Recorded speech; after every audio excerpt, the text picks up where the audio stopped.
मैंने कभी सुना था, कभी पढ़ा था, कभी देखा था कि प्रेम ढाई अक्षर का है और ढाई अक्षर के प्रेम में ही सब कुछ समाया हुआ है।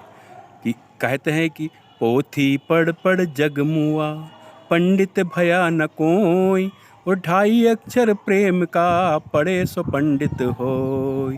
ढाई अक्षर प्रेम का पढ़े सो पंडित हो।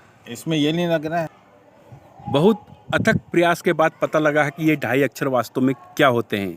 ढाई अक्षर के ब्रह्मा और ढाई अक्षर की सृष्टि, ढाई अक्षर विष्णु और ढाई अक्षर की लक्ष्मी, ढाई अक्षर की दुर्गा और ढाई अक्षर की शक्ति, ढाई अक्षर की श्रद्धा और ढाई अक्षर की भक्ति, ढाई अक्षर का त्याग और ढाई अक्षर का ध्यान, ढाई अक्षर की दृष्टि और ढाई अक्षर की इच्छा, ढाई अक्षर का धर्म और ढाई अक्षर का कर्म, ढाई अक्षर का भाग्य और ढाई अक्षर की व्यथा, ढाई अक्षर का ग्रंथ और ढाई अक्षर का संत,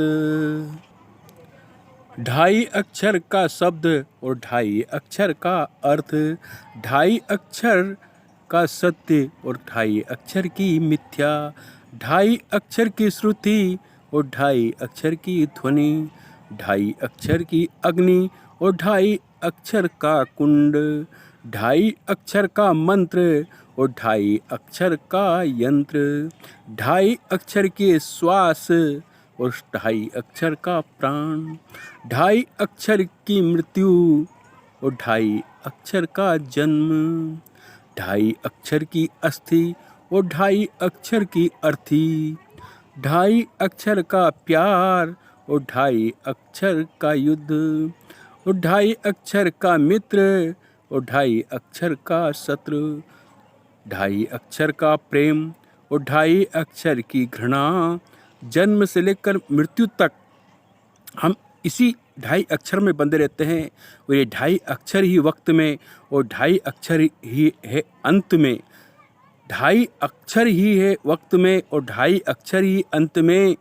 समझ ना पाया कोई भी रहस्य कोई ढाई अक्षर में, और ढाई अक्षर ही ये पूरी दुनिया में, पूरा ब्रह्मांड में, सारे जहाँ में समाया हुआ है। इन ढाई अक्षरों से ही सारा सब कुछ चलता है। सभी शक्ति, ताकत, ये सभी कुछ इसी में दर्शाया गया है। यही ढाई अक्षर है।